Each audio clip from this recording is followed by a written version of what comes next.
పాలకొల్లు నియోజకవర్గంలో వివిధ అభివృద్ధి కార్యక్రమాలకి ప్రారంభోత్సవాలు, అలాగే శంకుస్థాపనలు చేయటం జరిగింది.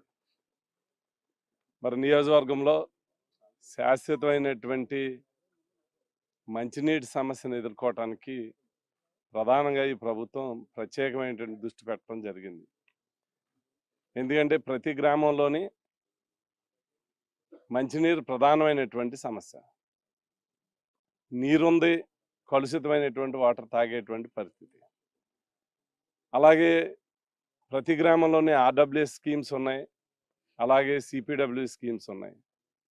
సరైనటువంటి ఫిల్టరేషన్ లేకపోవటం వల్ల, సరైన నిధులు లేకపోవటం వల్ల, ఎప్పుడో ఏర్పడినటువంటి గ్రామ పంచాయతీలు సరైనటువంటి పైప్ లైన్ సిస్టమ్ లేకపోవటం వల్ల, అలాగే గ్రామాల్లో విస్తీర్ణం పెరగటం వల్ల చివరి ప్రాంతాలకి పైప్ లైన్లు కూడా అవసరమవుతూ ఉన్నాయి. అందువల్ల ప్రత్యేకంగా ఈ సంవత్సరం మరి ప్రతి గ్రామంలోని స్వచ్ఛమైనటువంటి మంచినీరు అందించాలని గౌరవ ముఖ్యమంత్రి జగన్మోహన్ రెడ్డి గారు ప్రతి గ్రామానికి ఫిల్టర్ బెడ్స్, అలాగే over head tanks, extensional pipe lines ఇవన్నీ కూడా మంజూరు చేయటం జరిగింది. జలజీవన్ మిషన్ గ్రాంట్స్ ద్వారా కేంద్ర ప్రభుత్వ సహకారంతో ఈ రోజున పాలకొల్లు నియోజకవర్గానికి సుమారుగా 37 కోట్ల రూపాయలు మంజూరు చేయటం, మరి 3 మండలాల్లో సుమారుగా 81 వర్క్స్ మంజూరు చేసుకోవటం జరిగింది. ఈ 81 వర్క్స్లో సుమారు 18 ఓవర్ హెడ్ ట్యాంక్స్, 90,000 లీటర్ల కెపాసిటీ, 60,000 లీటర్ల కెపాసిటీ ఉన్నటువంటి మంచినీళ్ళ ఓవర్ హెడ్ ట్యాంక్స్ని ఈ రోజున మంజూరు చేసుకోవటం జరిగింది. అలాగే గ్రామంలో ఉన్నటువంటి ఆర్డబ్ల్యూఎస్ ఫిల్టర్ బెడ్స్ని, కొత్త సంప్స్ని కూడా మంజూరు చేసుకోవటం, అలాగే సుమారుగా 30 కిలోమీటర్లు కొత్త ఎక్స్టెన్షన్ ఆఫ్ పైప్ లైన్ కానీ, పైప్ లైన్ రీప్లేస్మెంట్స్ కానీ ఈ నిధులన్నీ కూడా ఖర్చు పెడతా ఉన్నాం. మొన్ననే 15 కోట్ల రూపాయలతోటి పాలకొల్లు పట్టణంలో మంచినీటికి పూర్తి చేసుకుని ప్రారంభోత్సవం చేసుకున్నాం.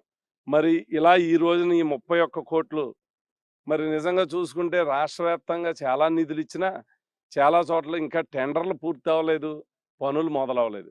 కానీ ఈ పక్క నరసాపురం నియోజకవర్గం, పాలకొల్లు నియోజకవర్గంలోనే ఇచ్చినటువంటి నిధులన్నింటినీ కూడా మరి ఇక్కడ పాలకొల్లు నియోజకవర్గంలో గోపి గారి ఆధ్వర్యంలో మరి కాంట్రాక్టులతో కోఆర్డినేట్ చేసి ఆ పనులను టెండర్లు పిలిపించి ఈ రోజున అన్నీ కూడా ఈ వేసవికాలం నాటికి ఎటువంటి మంచినీళ్ళు ఇబ్బంది ఉండకుండా ఉండటానికి మరి ఇలాంటి చర్యలు తీసుకుంటున్నందుకు హృదయపూర్వకంగా మరి గోపి గారిని అభినందిస్తూ ఉన్నా. ఎందుకనంటే చెయ్యాలని ఉంటుంది, ప్రోత్సాహం ఉండి, సంకల్పం ఉండి, కృషి ఉండి కూడా ఫాలో అవుతే ఆ పనులు కార్యరూపం దాలుస్తాయి. అలాంటి మరి నాయకుడు గోపి గారు మీకు ఉండటం అదృష్టం. ఈ రోజున ఈ పనులన్నిటినీ కూడా మరి మమ్మల్ని కూడా పిలిచి ఈ కార్యక్రమంలో భాగస్వామ్యం చేసినందుకు ప్రత్యేకంగా అభినందనలు తెలియపరచుకుంటూ ఉన్నా.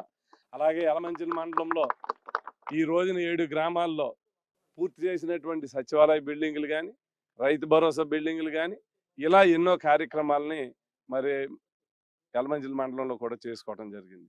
అలాగే ఇప్పుడు ఈ రోజున దిగమరులో ఇప్పుడు ఇక్కడ సుమారుగా 12 కోట్ల రూపాయలు, యలమంచిలి మండలానికి 15 కోట్ల రూపాయలు, పోడూరు మండలానికి 10 కోట్ల రూపాయలతోటి ఈరోజు శంకుస్థాపనలు చేయటం జరిగింది. ఇవన్నీ కూడా ఈ వేసవి కాలం ప్రజలకు అందుబాటులో తీసుకొచ్చే విధంగా మేమందరం కూడా ప్రయత్నం చేస్తాం. ప్రభుత్వం తరఫున ప్రతి ఒక్కరికి స్వచ్ఛమైనటువంటి మంచినీళ్ళు అందించాలన్నటువంటి సంకల్పం ప్రజలందరూ కూడా గమనించాలని మీ అందరినీ హృదయపూర్వకంగా కోరుకుంటూ శుభాకాంక్షలు తెలియపరచుకుంటాం.